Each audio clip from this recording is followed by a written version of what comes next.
미국 캘리포니아 주에 있는 존 메가더 목사님이란 분이 계십니다. 지금도 목회하고 계신데, 그분 목사님의 목회가 저하고 좀 비슷합니다. 지난 코로나19 때 주지사의 현장 예배나 실내 예배 금지 행정명령과 이를 어길 때 벌금 및 체포에 직면할 수도 있었음에도 불구하고 이 목사님은 현장 예배를 고집했습니다. 그는 이렇게 말했습니다. 우리는 사람이 아니라 하나님께 복종합니다. 우리는 세상 왕에게 절하지 않습니다. 주 예수 그리스도가 우리의 왕이십니다. 우리는 예수님께서 명령하신 대로 예수 그리스도의 교회로서 모일 것입니다. 우리는 찬송하고 기도하며 교제할 것입니다. 우리는 하나님의 말씀을 멀리 넓게 선포할 것이며 라이브 스트림을 통해 전 세계로 선포하는 기회로도 삼을 것입니다. 우리는 주께 신실하기로 했고 결과 또한 그분께 맡기기로 했습니다. 하지만 우리는 그분의 말씀에 신실할 것이기 때문에 하나님은 우리의 편일 것입니다 라고 하면서 현장 예배를 빠지지 않고 교회 문을 닫지 않고 계속해서 드린 분이십니다. 그리고 그때 교회 예배를 전면 중지하고 교회를 닫기로 결정한 대형 교회에 대해 존 메가더 목사는 이렇게 말했습니다. 이들 목사들과 장로들은 교회가 무엇인지 대해 모른다고 밖에 생각할 수 없습니다. 그들은 그들의 양을 목양하지 않기로 한 것입니다. 슬픈 일입니다.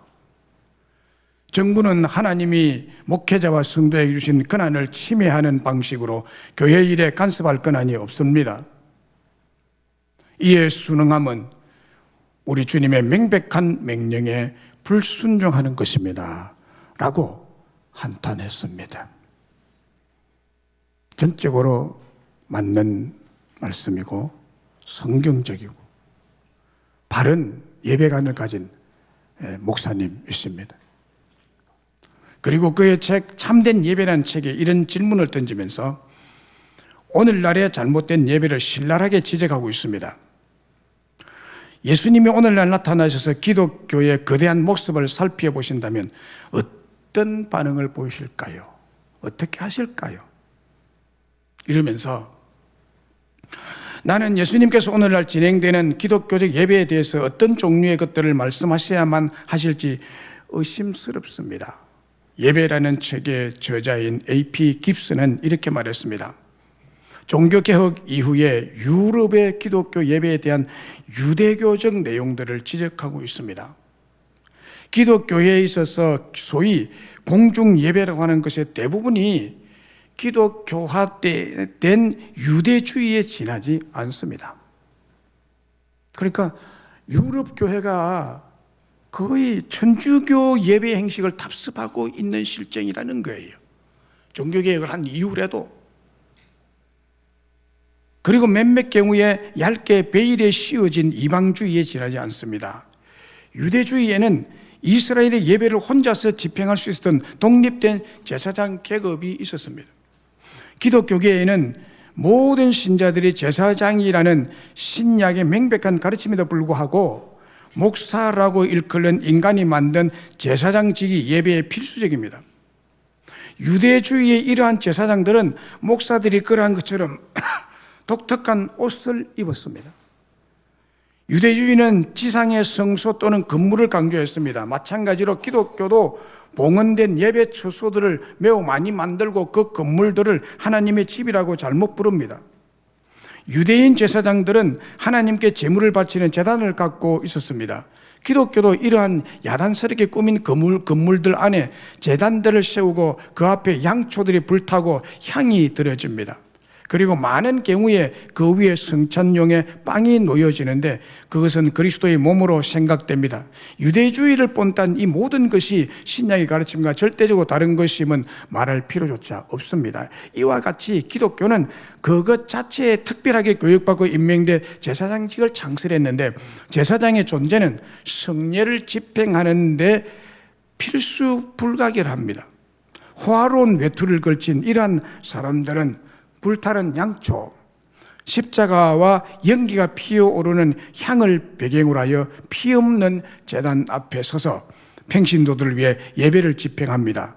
정교하게 준비된 의식을 사용하면서 판에 박힌 인쇄된 인위적인 기도들과 청중들로부터 반응과 더불어 전 예배가 부드럽게 그리고 기계적으로 정확하게 진행이 됩니다. 이것은 기독교 바리새파들인 율법과 미신에 취한 장로들, 예배 때마다 목사 설교를 감독하도록 파송된 사탄의 대사들인 장로들에게 틀림없이 어필하는 인간의 발명력과 교모함에 놀랄만한 작품입니다. 그러나 그것은 우리 주님이 그의 아버지께서 그의 구속된 자녀들에게 구하신다고 선언하셨던 영적 예배에 대한 비극적이고 유감스러운 대용품입니다. 이렇게 좀 길지만 이렇게 지적을 했습니다. 잘못된 예배라는 거예요.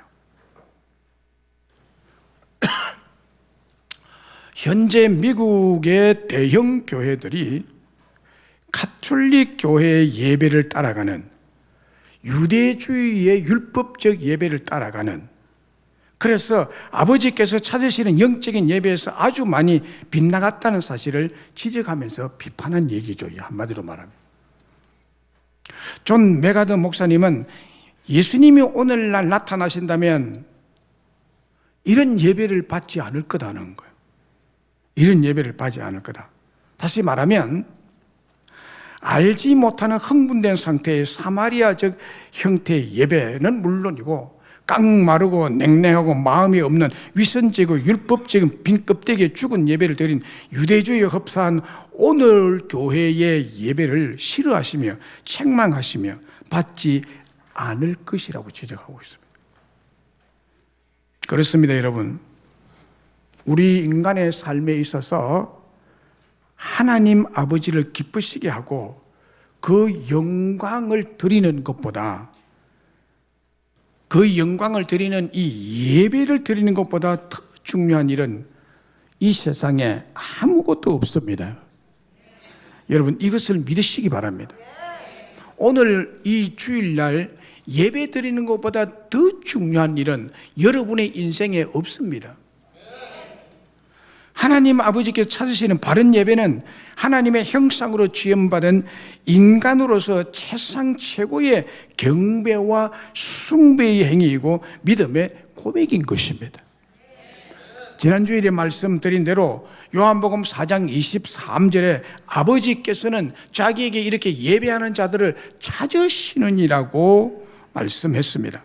이와 같이 하나님 아버지께서는 아버지께 성령과 진리로 참되게 예배하는 자들을 찾아 만나시려고 예배 현장에 오신다고 하셨습니다.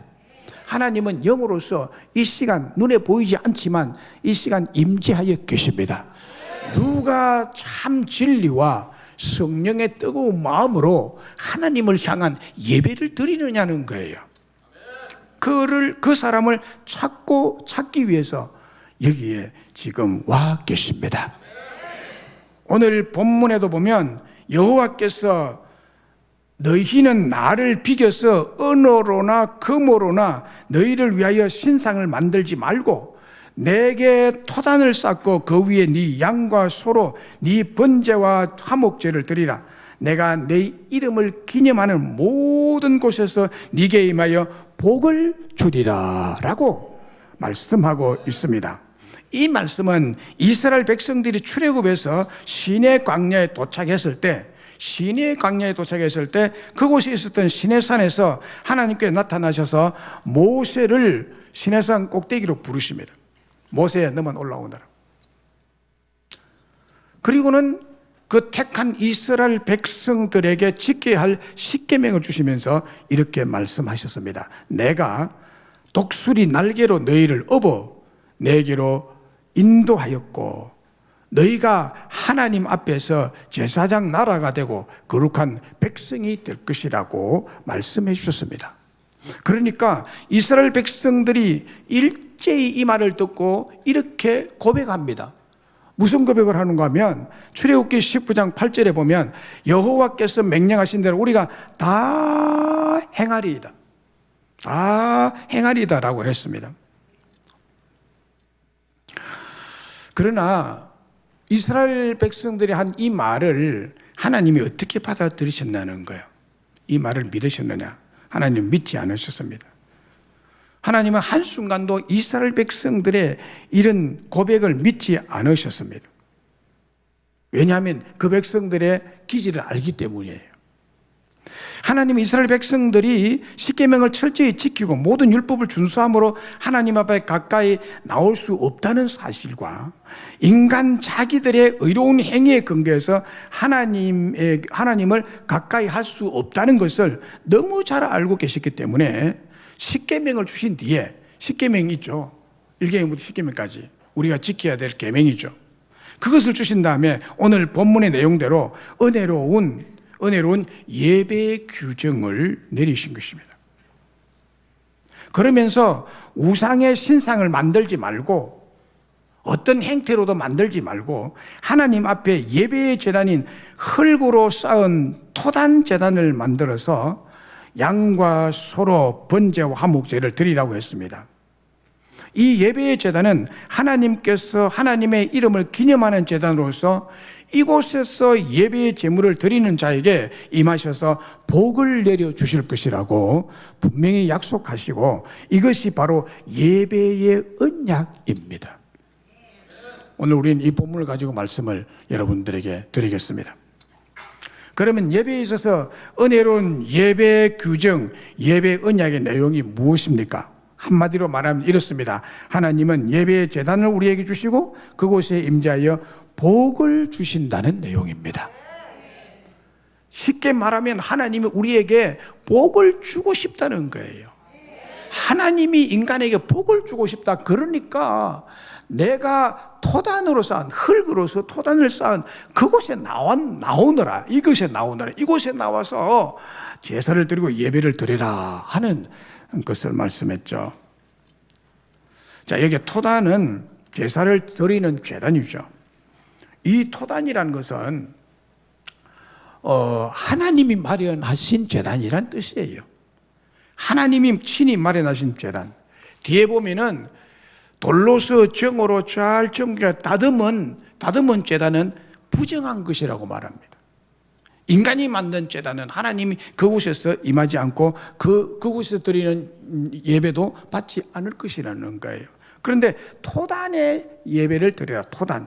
하나님이 정하신 그 제단에서 예배를 드리라는 것입니다. 오늘날의 예배 처소죠. 자, 이곳에서 네 양과 소로 네 번제와 화목제를 드리라고 했는데 또 번제와 화목제를 양과 소로 드리라는 이 말씀은 피 있는 제사를 뜻합니다. 피를 흘려야 된다는 거예요. 피를 흘려야 된다. 반드시 피 있는 제사를 하나님 받겠다는 거예요. 내가 내 이름을 기념하는 모든 곳에서 내게 임하리라는 말씀은 피 있는 예배의 제단마다 내가 찾아가서 거기에 같이 함께 있고 임재해서 내 백성을 만나주시고 예배를 그곳에서 받으시고 주님이 가지고 계신 복을 거기에서 베풀어 주겠다는 겁니다. 하나님은 예배의 근본 기초로서 토단으로 쌓은 제단과 그 위에 드릴 수 있는 피 있는 제물들을 제정하셔서 지시하여 주신 내용입니다. 구약시대의 사람들은 바로 이 피 있는 제사를 드리는 제단에서 죄인인 사람과 하나님 사이에 만남과 교제를 가능하게 만들어 주신 것입니다. 죄인은 우리가 거룩하시고 초월하여 계신 그 하나님을 만날 수 없습니다. 그래서 만날 수 없으니까요, 기독교 외에 사람들이 하나님을 만날 수 없으니까 하나님을 인간이 만나려고 여러 가지 수단을 동원했는데 그것이 여러 가지 우상 숭배의 형상을 만들어서 그것으로서 신을 만나려고 애를 쓰죠. 그러나 기독교는 그 반대입니다. 하나님이 인간을 찾아오십니다. 하나님이 만나 주셔야 만날 수가 있는 분이 초월하여 계시고 전능하신 신이신 하나님이십니다. 그 만날 수 있는 곳이 제단입니다. 제단. 그래서 구약시대의 사람들은 바로 이 피 있는 제사를 드리는 제단에서 하나님과 교제하고 하나님과 만나고 그곳에서 하나님이 주시는 말씀을 들었고 그 들은 제사장이 나와서 백성들에게 하나님이 이런 말씀하셨다고 선포했던 것이죠. 오늘날 예수님을 믿는 영적 이스라엘 백성들 우리들은 구약 시대와 같이 양과 소로 번제나 화목제나 속죄제, 속건제 등등의 피를 가지고 예배의 제단에 나올 필요가 없고 또 나올 수도 없습니다. 구약적인 개념에서 말한다면 그걸 가지고 와야 됩니다. 그냥 오면 안 됩니다. 짐승을 가지고 목을 따서 피를 뿌리고 그 다음에 하나님 앞에 제사를 드려야 됩니다. 그런데 우리에게는 이것이 생략되어 있습니다. 그 생략된 이유를 말씀드리겠습니다.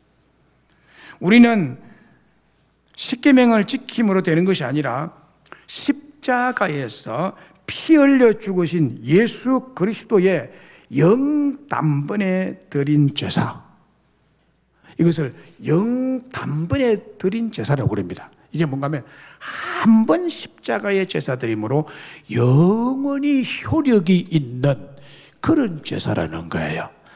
다시 두 번 다시 드릴 필요가 없는 영원히 지속되는 이 제물, 예수 그리스도가 제물이 되신 것입니다.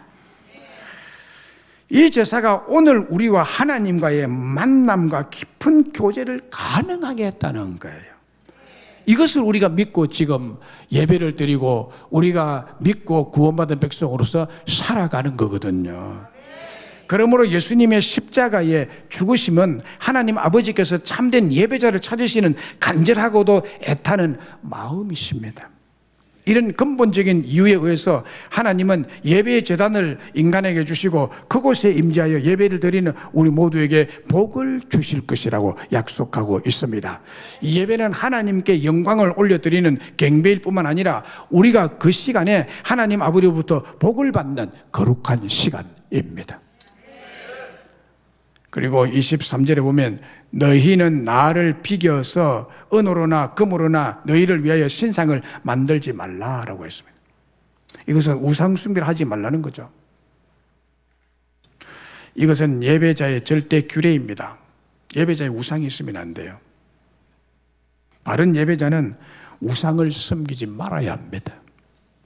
예배자가 우상을 가지고 있다면 하나님께서 그 예배를 받지 않을 뿐만 아니라 하나님의 심판이 그 자에게 임합니다.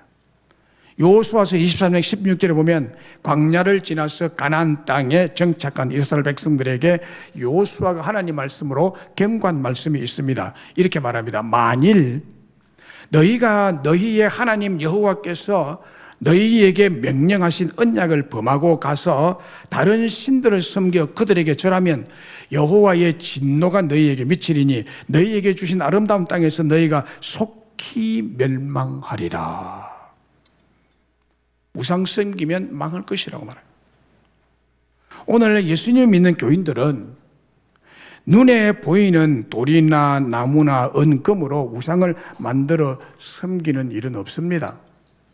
그러나 여러분, 여러분도 오늘 교회에 나왔지만은 예배하는 여러분들이 가지기 쉬운 우상이 있을 수 있습니다.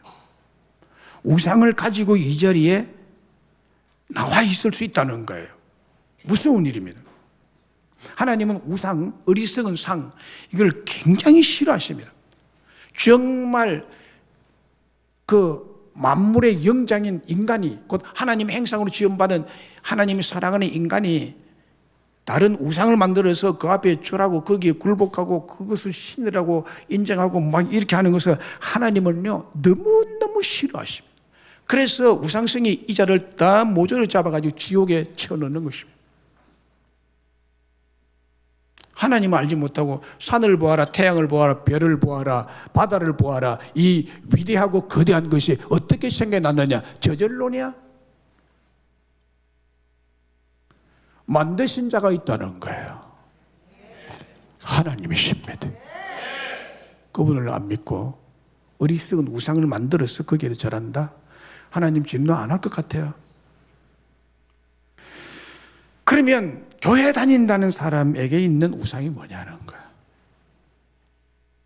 그것은 내가 하나님보다 더 사랑하고 하나님보다 더 관심을 갖고 존중하고 주목하고 집중하는 것이라면 그것이 다 우상입니다. 물질, 인기, 명예, 권력, 취미 같은 것은 물론이거니와 배우자나 자녀나 직장이나 사업터나 그 어떤 대상이라도 내가 하나님보다 앞세우면 그것은 바로 우상입니다. 우상입니다. 그러나 더 무서운 우상은 자신도 모르는 우상인데 바로 자기 자신의 우상입니다. 자기 애, 자기를 사랑하는 우상인 사람이 있습니다. 자기 애를 가진 우상을 가진 사람이 있어요. 자기 중심적이고 이기적인 사람은 아직도 거듭나지 않은 자기 사랑이 제일인 우상 숭배자입니다. 그래서 이런 사람은 자기의 우상을 조금이라도 건드리면 못 견뎌합니다.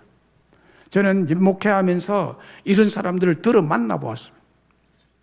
아무 때나 쉽게 화를 내고 성질을 부리고 소리를 지르고 자기 주장만 하고 남을 조금도 배려하지 않고 무시하는 사람이 있다면 그는 이미 자기 자신을 우상으로 섬긴 지 오래된 사람입니다.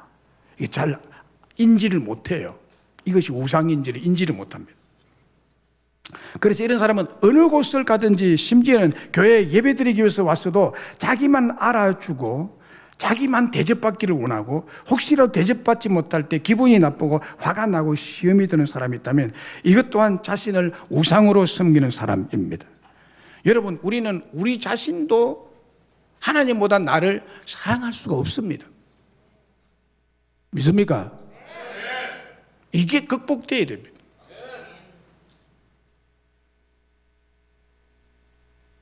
저는 지금은 좀 그런 생각 안 하지만 신학 공부하고 목회 초기에 늘 이런 생각에서 공산당이 와서 내 앞에 총을 갖다 대놓고 하나님을 사랑할 거냐, 공산주의를 사랑할 거냐, 아니면 너를 사랑할 거냐 묻는다면 내가 그 순간에 어떻게 할 것인가? 과연 그 순간에 내 목숨이 아까워서 예수님을 부인하고 예수 안 믿겠다고 말하지 않겠는가? 어떤 경우는 자신이 없을 때가 있어요. 그 다짐을 합니다. 기도하면서. 그 순간에도 내가 하나님을 온전히 믿고 섬기고 신뢰하고 죽음을 맞이하자. 내 스스로 무단히도 나에게 이 얘기하고 다짐하고 결단하고 했습니다. 여러분 어떻습니까? 그 순간에 나 자신을 포기할 수 있어요? 하나님을 선택할 수 있겠습니까? 왜 대답이 없어요?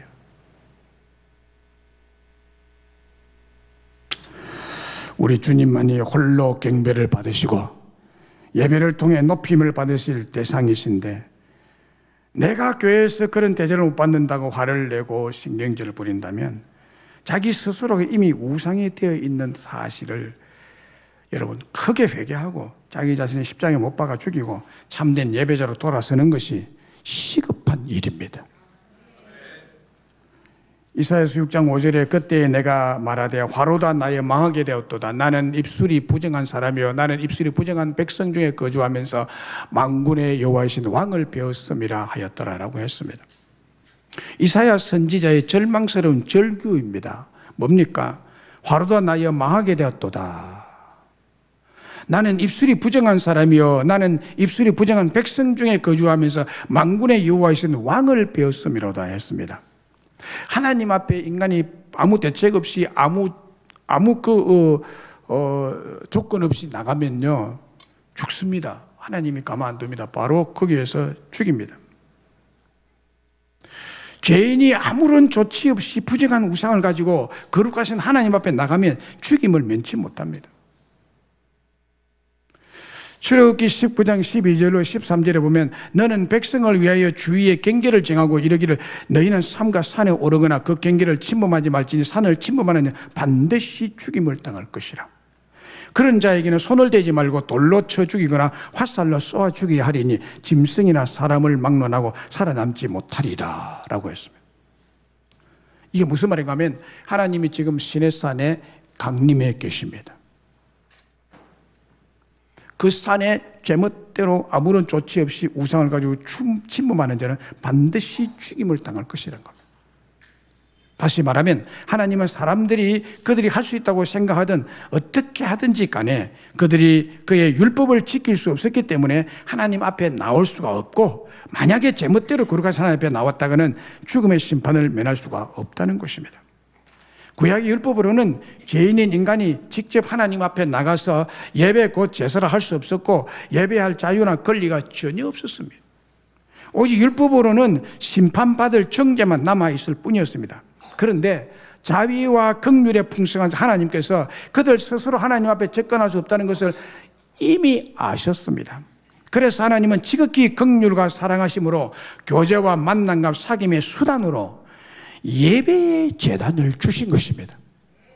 그러니까 예배의 기초로서 제단과 그 위에 놓을 수 있는 제물들을 지정하시고 가르쳐 주심으로 만남의 약속 곧 예배의 언약을 하나님이 스스로 확립하셨던 것입니다. 그 제물들을 잡아 인간의 죄를 대신해서 속죄의 피를 흘리고 제물을 드림으로 제단에 임재하신 하나님께서 그 피와 제물을 받으시고 동시에 인간의 죄가 속하여지고 죄에서 자유하게 되고 뿐만 아니라 보너스로 복을 내려주시는 분이시다 하는 겁니다. 그래서 제사는 사람과 하나님 사이의 교제를 가능하게 만드는 겁니다. 가능하게 만드는. 이건 우리가 조상 제사를 드리는 것과는 근본적으로 다른 겁니다. 그리고 그것이 불변한 진리의 사실이므로 예수 그리스도의 궁극적인 십자가의 제사는 불변하는 교제를 가능하게 만들어줍니다. 누구든지 예수님의 십자가를 믿는 자는 피를 믿는, 예수님이 흘리신 피를 믿는 거기 때문에 제사함을 받고 제사함을 받은 자가 값없이 의롭다함을 입고 의로우신 하나님을 만날 수가 있다는 거예요. 이처럼 예수 그리스도의 죽음은 하나님이 참된 예배자를 찾을 수 있는 기초를 제공하고 있습니다. 우리가 십자가에서 만날 때 우리의 죄가 다루어지고 우리는 예수 그리스도의 피에 의해서 깨끗하게 되고 또 그 결과 우리는 하나님 아버지가 받으실 만한 참 예배자가 되는 것입니다.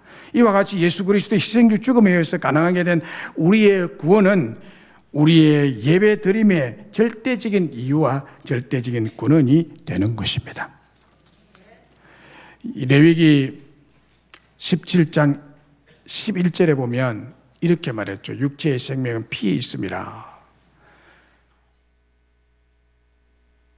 내가 이 피를 너희에게 주어 제단에 뿌려 너희의 생명을 위하여 속죄하게 하였나니 생명이 피에 있으므로 피가 죄를 속하느니라. 이건 구원 진리의 아주 핵심적인 하나님의 말씀이죠. 육체의 생명은 피에 있습니다. 내가 이 피를 너희에게 주어 제단에 뿌려 너희의 생명을 위하여 속죄하게 하였나니 생명이 피에 있으므로 피가 죄를 속하느니라. 그래서 우리 죄를 속하기 위해서 우리가 피를 흘려야 되는데 우리가 피 흘리면 안 되잖아요. 예수님이 대신 십자가에 피 흘려주셨다 이 말입니다. 그래서 우리가 예수님 피를 믿으면 내 죄가 없어지는 놀라운 영적 진리가 있습니다. 이 사람이 바로 예배자이다 이 말한 거. 히브리서 9장 7절에도 오직 둘째 장막은 대제사장 홀로 1년 1차씩 들어가되 피 없이는 아니하나니 이 피는 자기와 백성의 허물을 위하여 드리는 것이니라 라고 했습니다. 하나님께 예배 드리는 사람은 피가 있어야 됩니다. 피가 있어야 됩니다. 피를 가지고 와야 됩니다. 오늘 이 자리도 마찬가지입니다. 그럼 그 피가 뭡니까? 예수를 믿고 오는 것입니다. 그래야 내 예배가 하나님께 상달이 되고 하나님 받으십니다. 그리고는 하나님 받고 나에게 복을 나리십니다. 그 얘기를 지금 하고 있는 거죠. 반드시 공예배, 제단 예배, 집에서 예배가 아닙니다. 제단에 나와야 됩니다. 어떤 상황이든지 제단에 나와야 됩니다. 설령 개인적으로도 예수님을 믿는다면 얼마든지 하나님께 예배할 수 있습니다. 혼자서 예배할 수 있습니다. 경건의 실천, 기도와 찬양, 성경 읽기와 성경 공부, 성령의 감동으로 자기 성찰과 말씀 묵상을 함으로 개인적으로 예배 드릴 수 있습니다. 이런 개인적인 경건 생활은 공적인 예배의 기초가 됩니다. 개인의 경건이 공적 예배의 기초입니다. 개인의 경건 생활이 안 되면 예배가 안 됩니다. 그리고 개인적인 경건 생활이 기독교 신앙을 유지해 가고 성숙시켜 가는 기본이죠. 만약에 누구든지 이런 개인적인 경건 생활의 예배적인 삶이 없다면 정상적인 신앙생활을 이어가기가 어려워집니다. 그러나 성경에서 공적인 현장 예배는 언제나 개인적인 예배와는 별도로 굉장히 강조되고 있습니다. 하나님은 우리의 진정한 창조주이시고 우리는 그의 십자가의 은혜로 살아가는 피조물들임을 예배 속에서 입증하여 주십니다. 이것은 바로 하나님 자신이 쓰시는 방법이기도 합니다. 예배를 통해서 우리가 단지 하나님 앞에 피조물이며 그분만을 경배해 살아간다는 사실을 상기시켜 주시는 것입니다. 그래서 하나님은 언제나 당신의 백성들이 예배 현장인 피 흘려 사신 교회의 제단 앞에, 이 교회의 제단이 예수님의 피 흘려 사신 제단입니다. 여기에 피가 있습니다. 이 제단을 중심으로 모여서 예배하도록 가르치신 것입니다. 모여서 하나님을 경배하는 것은 인간 편의의 문제나 인간의 안전의 문제가 아니라 하나님 자신이 정하신 예배의 가장 중요한 방식이요 은혜로운 규정입니다. 예수님을 믿는다고 고백하는 믿는 자들이 함께 모여서 예배하고 하나님을 경배하는 것이 우리의 신앙생활에서 얼마나 도움이 되느냐가 중요한 것이 아니라 그 자체가 하나님의 명령이었다는 사실에 주목하셔야 됩니다. 이것은 분명히 편의의 문제가 아니고 안전의 문제가 아니라 하나님의 명령입니다. 뿐만 아니라 그리스도인이 이 공적인 예배 현장에 함께 참여하여 하나님을 경배하는 것은 피로 사신 교회의 거룩한 의무입니다. 그래서 성경은 말합니다. 서로 돌아봐 사랑과 선행을 격려하며 모이기를 피하는 어떤 사람들의 습관과 같이 하지 말고 오직 그날이 가까움을 볼수록 더욱 모이기에 힘써서 현장 예배를 드리라라고 말합니다. 이미 초대교회 시대부터 하나님께서 명령하신 공적인 교회 예배의 모임을 기피하는 사람들이 그때 당시에 있었다는 거예요. 그때 당시에도. 그래서 예배 모이기를 힘쓰라는 근면의 말씀입니다. 사람들은 언제나 여러 가지 이유를 들어서 피 흘려 사신 교회 앞에 나가서 현장 예배하는 일들을 회피하고 게을리합니다. 지난 코로나19 때는 성경적인 합당한 현장 예배를 안 드리고 잘못된 비대면 예배라는 가정에서 침대 위에서 마루 위에서 식탁에서 비정상적인 이런 비대면 예배가 있다는 이유로 인간적으로는 참 편리하죠. 마음 가도 되니까. 옷 안 갈아입어도 되니까. 특별히 여자들은 뭐 화장할 필요가 없으니까 귀찮은. 그리고 안 나가면 코로나에 걸릴 리도 없으니까 얼마나 안전했겠어요.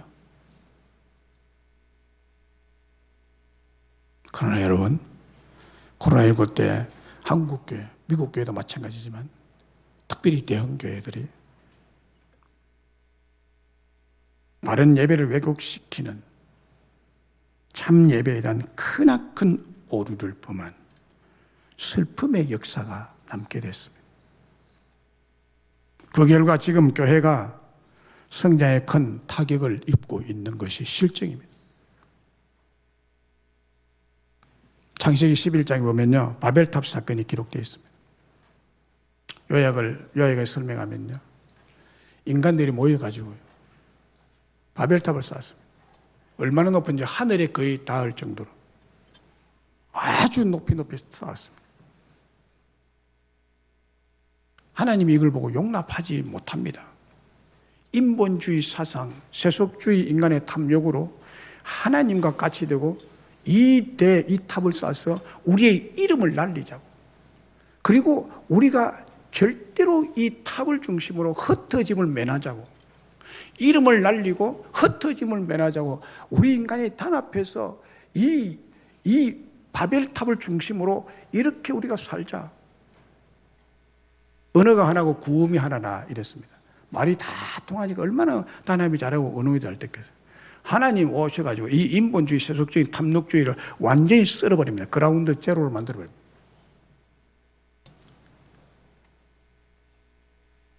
이런 인본주의적인 성과 대를 쌓는 하나님이 용납하지 않습니다. 어느 목사님은요, 삶이 변화되지 않는 예배는 영화관에서의 영화를 보는 것과 비슷하다고 말했습니다. 예배 드리고 난 다음에 삶이 바뀌어야 됩니다. 그게 참 예배라는 거예요. 그런데 안 바뀌면 영화 한 프로 보고 나가는 사람과 똑같다는 거예요. 여러분 중에 세계적인 명화, 벤허, 타이타닉, 007, 바람과 함께 사라지다, 라이언 일병 구하기 등등 많은 영화를 보았을 것입니다. 저도 이런 영화를 보았습니다. 특별히 제가 본 영화 중에 기억에 남는 것은 2019년도에 개봉한 봉준호 감독의 기생충이라는 영화가 있습니다. 아주 찌질이 가난한 지하방에서 사는 그 사람이, 근근히 사랑하는 사람이 큰 저택에, 화려한 저택에, 아주 부자 사장집에 기생충처럼 들어가서 사는 이 얘기를 하는 것이죠. 이게 뭐냐 하면요, 이 영화가 관객 1,000만 명을 돌파한 아주 인기 있었던 영화였죠. 내용이 뭔가 하면요, 소득 불평등의 냉혹한 현실을 떼짚어 보면서 웃음과 긴장이 이어지는 영화죠. 영화를 다 보고 영화관을 빠져나가는 사람들의 얼굴을 보면요, 감동받은 만족한 얼굴 모습들입니다. 재미있었으니까. 그런데 여러분, 그렇게 재미있고 의미 있는 영화를 보고 난 다음 여러분도 이 영화를 보신 분이 있을 것입니다. 여러분의 삶에 어떤 변화를 가져온 것이 있습니까? 삶의 변화에 영향을 미쳤습니까? 혹 변화가 있었다면 잠시 기분 전환 정도일 것입니다. 그렇게 의미 있게 또 재미있게 본 영화가 여러분의 삶을 근본적으로 변화시키지 못했고 또 변화시킬 수도 없습니다. 그리고 자신의 삶을 변화시켜 보겠다든지 이 영화를 보고 시험이나 인생 문제를 해결해야 되겠다고 기대를 하고 영화관을 찾는 사람은 아무도 없습니다. 흥미나 재미 혹은 영화 자체를 좋아하는 취미로 보고 감상하고 영화관을 나오는 것입니다. 그래서 영화를 드린다 그럽니까? 영화를 어떻게 한다? 영화를 어떻게 한다? 본다 그러죠. 그런데요, 이게 습관이 돼가지고 예배 또한 영화 보듯이 예배 본다 그러죠. 근데 어디 가라고는 예배 보러 간다, 영화 보러 가듯이. 목사가 저 설교 얼마 잘하나 보러 간다 이 말이죠. 예배 본다 그러죠. 완전히 틀린 말입니다. 지금 이 시간 이후로 예배를 본다는 말 하지 마세요. 예배는 어떻게 하는 겁니까? 예? 드리는 거죠. 누구한테? 하나님께. 아멘. 오늘 현대인들의 예배가 꼭 영화를 보는 것과 닮았다는 생각이 많이 드는 이유가 뭡니까? 예배 시간에 기쁨으로 혹은 감동으로 찬송을 부르고 박수를 치며 심지어는 눈물까지 흘리며 감동하며 예배를 봅니다. 그런 사람도 그렇지도 않은 사람도 있겠지만 저희 합창단의 아름다운 찬양 소리에 감동하고 뜨거운 박수를 보냅니다. 설교 중간중간에 좋은 말씀이나 감동이 되면 아멘하고 반응을 합니다. 그리고 영화비를 내듯이 헌금하고 봤으니까 대가를 내야 되잖아요. 그리고 축도와 함께 파송의 찬송도 끝나지 않은데도 찬송이 아니라 노래를 부르면서 교회 문을 놨습니다. 파송의 찬송을 부를 때나 본당 문을 났을 때 예배 볼 때의 모든 감동은 그때 사라지고 혹은 본당의 앉은 자리에 고스란히 그대로 두고 떠납니다. 다음 주 예배 볼 때를 기대하며 떠나죠. 다음 주 프로는 뭘까? 이런 예배가 영화를 보는 것 꼭 닮았다는 생각을 지울 수가 없는 거예요. 그래서 여러분 말부터 고쳐야 됩니다. 예배를 본다가 아니라 예배를 드린다가 옳은 말입니다. 예배를 하나님 아버지께 드리는 것이죠. 죄사함의 은혜, 그 은혜를 우리에게 주시기 위해서 피 흘려주신 예수님의 공로가 하늘같이 너무너무 크므로 나의 전인격적인 예배 경배가 되는 거예요. 낮은 자세로 무릎을 꿇고 이마를 땅에 대고 드리는 지극정성의 경배, 숭배입니다. 여러분들에게 예배가 어떤 예배였고 하나님 아버지 기뻐 받으실 진정성 있는 예배였는지 아멘 소리의 크기, 찬양할 때 가슴이 몇 번 뭉클했는지 결단 기도를 할 때 눈물이 나왔는지 아닌지로 평가할 수 있는 것이 아닙니다. 그 예배가 정말 하나님이 임하시고 하나님을 경험하고 만나고 하나님의 음성을 들은 예배인지는 예배가 끝나는 그 시간부터 다음 예배의 자리에 나올 때까지의 삶이, 변화된 삶이 증명해 주는 것입니다. 예배는 변화입니다. 내 마음속에 금은으로 새긴 우상, 자존심의 우상, 지식에 대한 우상, 자식에 대한 우상, 금전에 대한 우상 등등을 버리는 변화, 사랑의 변화, 섬김의 변화, 전도의 변화를 일으키는 것이 예배입니다. 그래서 하나님은 예배의 제단을 우리에게 주시고 이곳에 임재하여 저와 여러분에게 복을 주시는 분이십니다. 말씀을 맺습니다. 예배 드리기 전에 언제나 점검해야 할 것이 있습니다. 그것은 은금으로 만든 자신을 위한 우상의 신상을 완전히 제거하고 하나님 앞에 예배의 제단인 흙으로 쌓은 토단 제단인 교회에 나와 피 있는 예배를 드리라고 했습니다. 이 예배의 제단은 하나님께서 하나님의 이름을 기념하는 제단으로서 이곳에서 예배의 제물을 드리는 자에게 임하셔서 복을 주실 것이라는 약속하신 예배 언약입니다. 그 은혜로운 예배 언약, 예배 규정의 내용이 무엇이라고 했습니까? 하나님은 예배의 제단을 주시고 그곳에 임자하여 복을 주신다고 했습니다.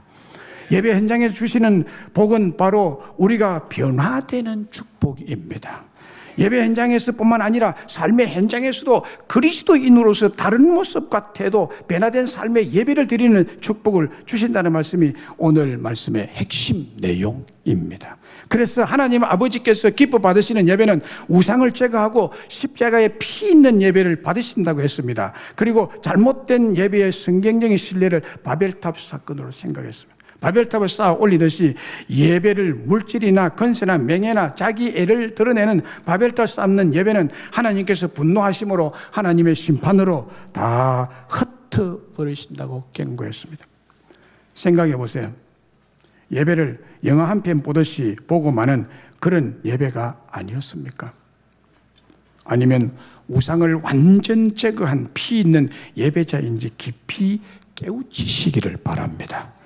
하나님께서 지정하신 교회 토담의 제단에서 하나님 아버지께서 받으시는 예배자들이 다 되셔서 복을 받는 여러분 되시기를 주의 이름으로 축원합니다. 주를 위한 이곳.